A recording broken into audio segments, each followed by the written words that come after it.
نحمده ونصلي ونسلم على رسوله الكريم أما بعد فأعوذ بالله من الشيطان الرجيم بسم الله الرحمن الرحيم أفمن اتبع رضوان وما كان لنبي أن يغل ومن يغل يأت بما غل يوم القيامة ثم توفى كل نفس ما كسبت وهم لا يظلمون أفمن اتبع رضوان الله كمن باء بسخط من الله ومأواه جهنم وبئس المصير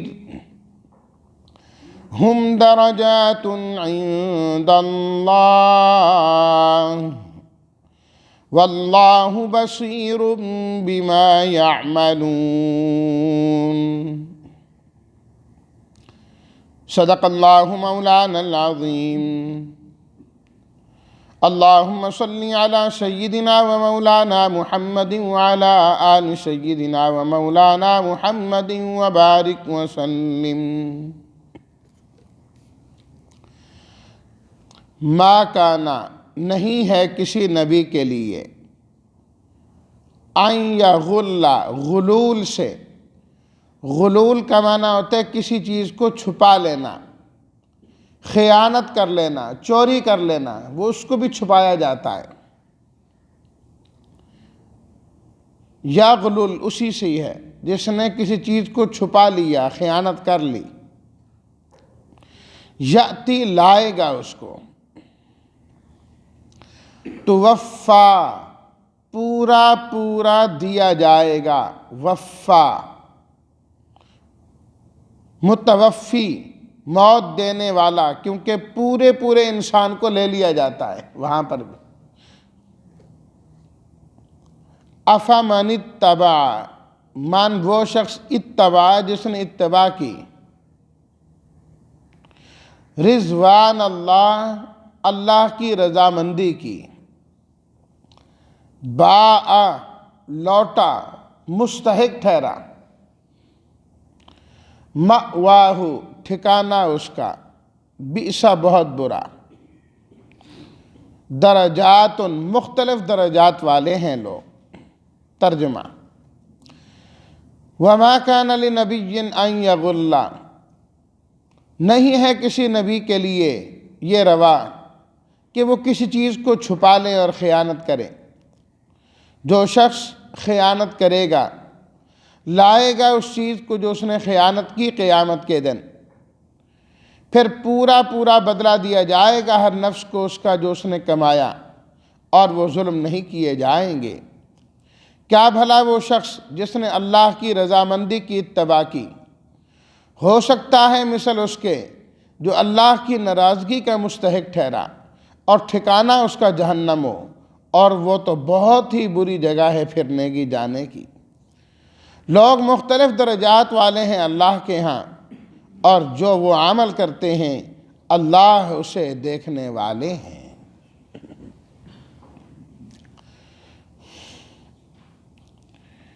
سورہ آل عمران کی یہ جو 3 آیات ہیں، یہ ایک خاص واقعہ کے متعلق نازل ہوئی ہیں۔ غزوہ بدر میں اللہ تعالیٰ نے مسلمانوں کو کامیابی سے ہمکنار کیا، اور بڑی عظیم کامیابی اللہ تعالیٰ نے مسلمانوں کو عطا فرمائی۔ مال غنیمت بھی مسلمانوں کے ہاتھ آیا اور ملا۔ مال غنیمت کا اصول یہ ہے کہ جب تک اس کو تقسیم نہ کیا جائے اس میں سے کوئی استعمال نہیں کر سکتا، کیونکہ وہ تو مشترک حق ہے، سب کا ہے نا۔ جب کوئی چیز تقسیم ہو جائے، جس کے حصے میں آ جائے، تو پھر وہ اس کے لیے حلال ہوتی ہے، اور بلکہ لکھا ہے محدثین کرام نے کہ دنیا کے اندر سب سے حلال ترین مال جو ہے وہ مال غنیمت ہے، جو اللہ کی طرف سے براہ راست بندے کو عطا کیا جاتا ہے، براہ راست، اس میں کوئی کھوٹ یہ وہ کوئی چیز نہیں ہوتی۔ کافروں جو چھوڑ کے بھاگ گئے، براہ راست وہ مال اللہ کی ملکیت میں چلا گیا۔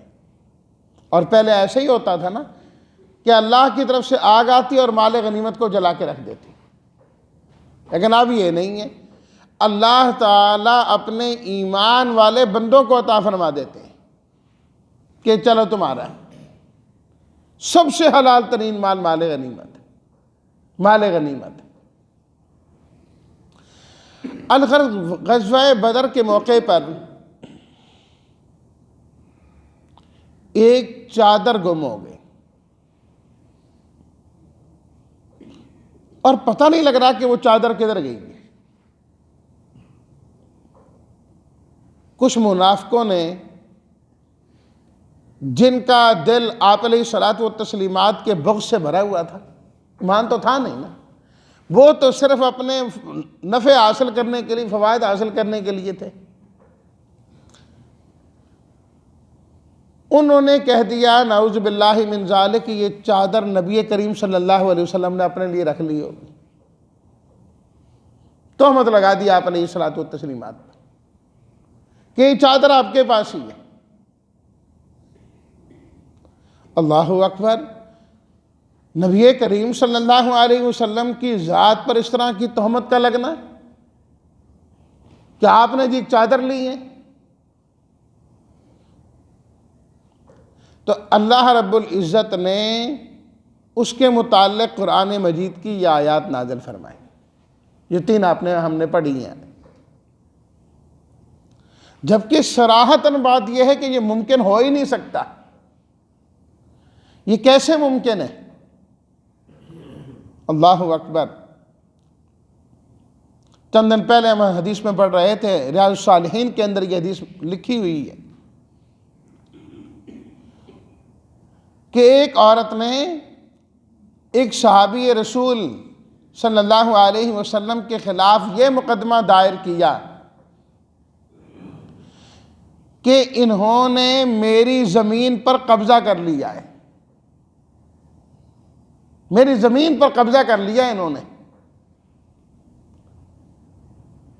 جب قاضی کی دربار میں گئے، اس وقت کا جو عامل تھا اس کے پاس، کہا جی آپ کے خلاف عورت یہ مقدمہ لے کے آئی ہے۔ فرمایا یہ ہو سکتا ہے میں نے آپ علیہ الصلوۃ والتسلیمات سے ایک روایت براہ راست سنی ہو اور پھر میں ایسا کام کر جاؤں، کہ وہ کون سی روایت؟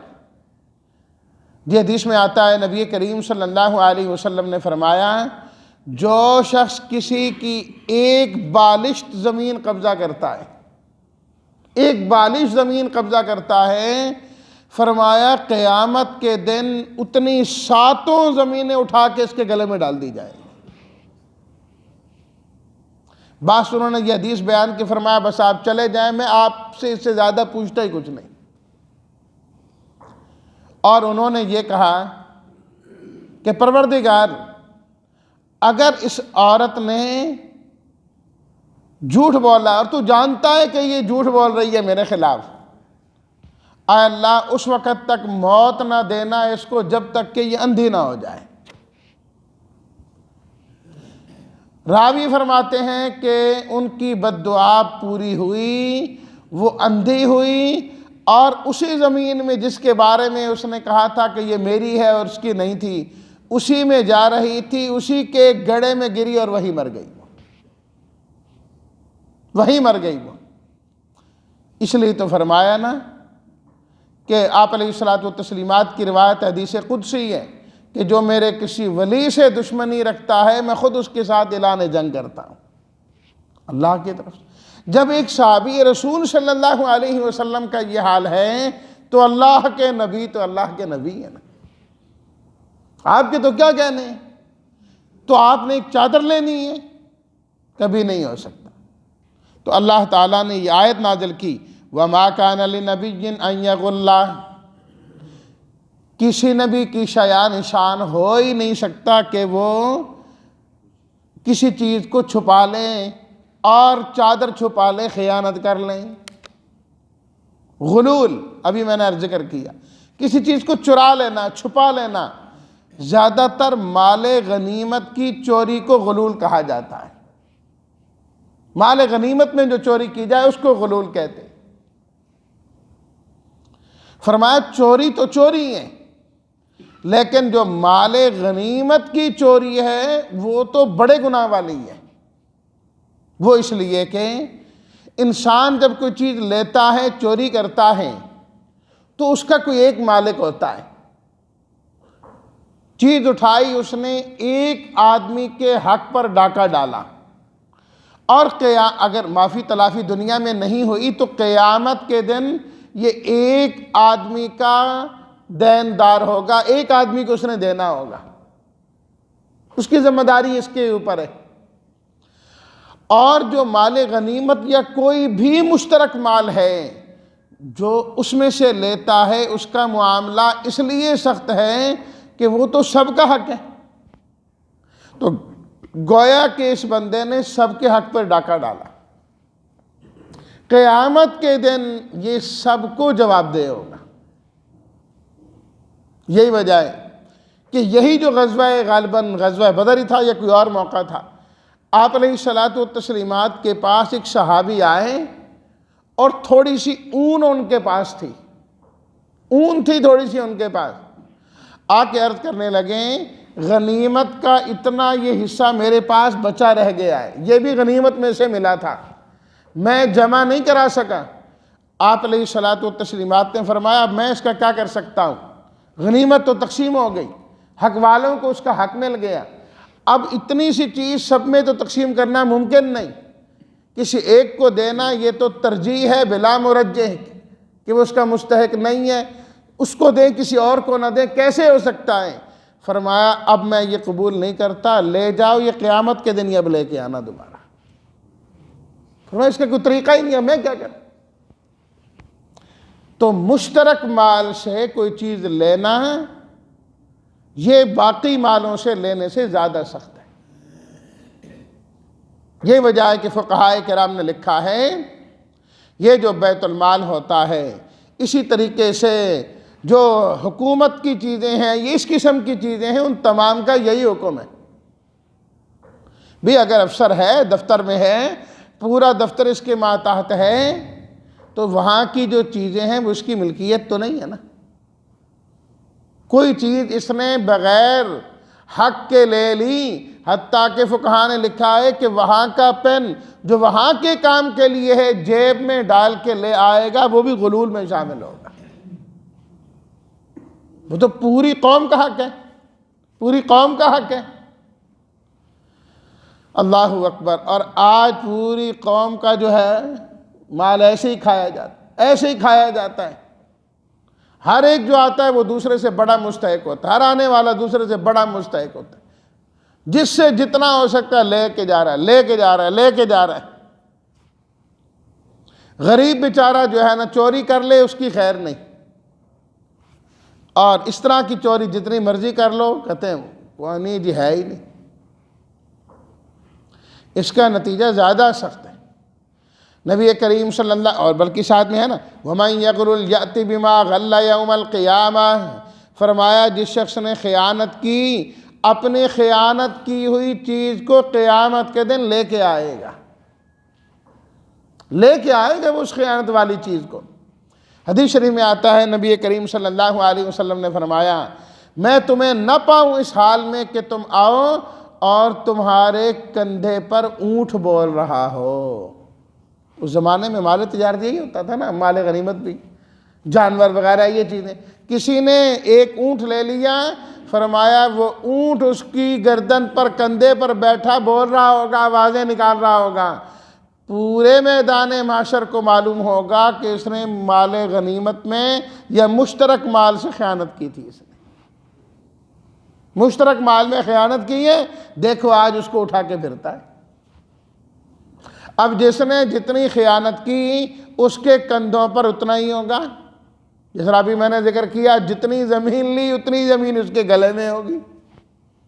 یہاں تو یہ چیزیں نہیں سمجھ میں آتی نا کہ انسان کیسے اونٹ اٹھائے گا، زمین کیسے اٹھائے گا، ان چیزوں کو کیسے اٹھائے گا، اللہ اکبر۔ لیکن وہاں کے معاملات تو ہے نا اسی طریقے سے، معاملات تو ہے نا اسی طریقے سے۔ کیسے ہوگا اللہ تعالیٰ کر کے دکھا دیں گے۔ وہاں کافر کون سے کوئی مختصر ہوگا، کافر بھی تو بہت بڑا ہو جائے کہ انسان اتنا تھوڑا ہی ہے۔ حدیث شریف میں آتا ہے، نبی کریم صلی اللہ علیہ وسلم نے ارشاد فرمایا، جہنمی جو جہنم میں جائے گا، کافر جو جہنم میں جل رہا ہوگا، اس کی ایک داڑھ احد پہاڑ کے برابر ہوگی۔ احد پہاڑ کے برابر اس کی داڑھ ہوگی، داڑھ۔ تو خود سوچیں وہ کتنا بڑا ہوگا، ساری چیزیں لاد دی جائیں گی اس پر۔ حدیث شریف میں موجود۔ تو اس لیے ہمیشہ ان چیزوں سے پرہیز۔ ترمذی شریف میں روایت ہے، نبی کریم صلی اللہ علیہ وسلم نے ارشاد فرمایا کہ جس شخص کے جسم سے اس حال میں روح نکلی کہ 3 چیزیں اس میں نہیں تھیں، 3 چیزیں نہیں تھیں، اس حال میں وہ فوت ہوا۔ نمبر 1، فرمایا اس میں تکبر نہیں تھا، بڑائی نہیں تھی، کبر نہیں تھا، میں میرے جیسا اور کون، میرے جیسا اور کون، تکبر نہیں تھا اس میں۔ نمبر 2، فرمایا غلول نہیں تھا اس میں، مشترک مال میں خیانت نہیں تھی۔ نمبر 3، فرمایا اس پر کوئی قرض نہیں تھا، قرض نہیں تھا، مشترک مال میں خیانت نہیں کی تھی، اور تکبر نہیں تھا۔ اس حال میں جو فوت ہوا، فرمایا سیدھا ہی جنت میں جائے گا، سیدھا جنت میں جائے گا، سیدھا جنت میں جائے گا۔ یأتی بما غل یوم القیامہ ثم توفی کل نفس ما کسبت۔ اور بلکہ کہ اور حدیث بھی آتی ہے، آپ علیہ الصلوۃ والتسلیمات کے زمانے میں ایک مسلمان فوت ہوئے، لوگوں نے کہا بڑا جنتی ہے، جنتی آدمی ہے۔ آپ علیہ الصلوۃ والتسلیمات نے فرمایا کہ میں دیکھ رہا ہوں، اللہ تعالیٰ نے مجھے دکھایا ہے کہ ایک چادر جو اس نے مال غنیمت میں سے لے لی تھی، صرف ایک چادر جو اس نے لے لی تھی بغیر پوچھے اور اجازت کے، فرمایا کہ وہ آگ کی چادر بن کر اس کے اوپر لپٹی ہوئی ہے۔ ثم توفی کل نفس ما کسبت، ہر نفس کو پورا دیا جائے گا بدلہ جو اس نے کیا۔ وہم لا یظلمون، کسی پر ہم ظلم نہیں کر رہے، انہوں نے اپنے اوپر خود ظلم کیا ہے۔ تو فرمایا بتاؤ یہ چیزیں نبی کی شایان شان ہے جس کا یہ نتیجہ ہو، وہ تہمت اللہ کے نبی پر تم لگا رہے ہو۔ افمن اتبع رضوان اللہ، فرمایا اچھا بھلا تم یہ بتاؤ، ایک بندہ وہ ہے جو اللہ تعالیٰ کی رضا کا مستحق ہے، ہر وہ کام کرتا ہے جو اللہ کی رضا والا ہے، اور ایک وہ ہے جو اللہ کی ناراضگی والے کام کرتا ہے اور اللہ کا غضب نازل ہوتا ہے۔ یہ دونوں ایک جیسے ہو سکتے ہیں؟ کبھی نہیں ہو سکتے، یقینی بات ہے۔ اللہ کی رضا والا اور اللہ کے غضب والا دونوں کبھی برابر نہیں ہو سکتے۔ فرمایا اللہ تو اپنے حبیب سے اور اپنے نبی سے ہمیشہ راضی ہوتا ہے، تم نے ہمارے رضا والے نبی کو ان لوگوں کے ساتھ ملا دیا جن پر اللہ کا غضب نازل ہوتا ہے۔ کمن باء بسخط من اللہ ومأواہ جہنم، جس پر اللہ کی ناراضگی آئی اس کا ٹھکانہ تو ہے ہی جہنم ہے، جو بہت بری جگہ ہے۔ تو تم نے سوچا کیسے اور ان کے ساتھ ملایا کیسے؟ ہو ہی نہیں سکتا۔ ہم درجات عند اللہ، فرمایا ایمان والوں کے اللہ کے ہاں مختلف درجے ہیں، سب ایک درجوں کے نہیں ہوں گے، مختلف درجات والے ہیں ایمان والے۔ اور اللہ کے نبی صلی اللہ علیہ وسلم تو سب سے اونچے درجے والے ہیں، آپ تو سب سے اونچے درجے والے ہیں۔ ساری مخلوق مل کر آپ کے مقام اور آپ کی شان کو نہیں پہنچ سکتی۔ بعد از خدا بزرگ تو ایک قصہ مختصر، اللہ کے بعد سب سے عظیم ہستی وہ جناب نبی کریم صلی اللہ علیہ وسلم کی ہے۔ بات بس یہی ختم ہو جاتی کہ آپ سے بڑے تو صرف اور صرف اللہ ہے، آپ سے بڑے تو صرف اور صرف اللہ ہے۔ تو اتنے بڑے درجے والوں پر فرمایا کہ اس قسم کی باتیں کرنا بالکل نہ جائے، بالکل نہ جائے۔ واللہ بصیر بما یعملون، جو کچھ عمل کرتے ہیں اللہ اسے دیکھ رہے ہیں، جو یہ کر رہے ہیں اللہ اسے دیکھ رہے ہیں، ایک نہ ایک دن اس کا بدلہ چکایا جائے گا۔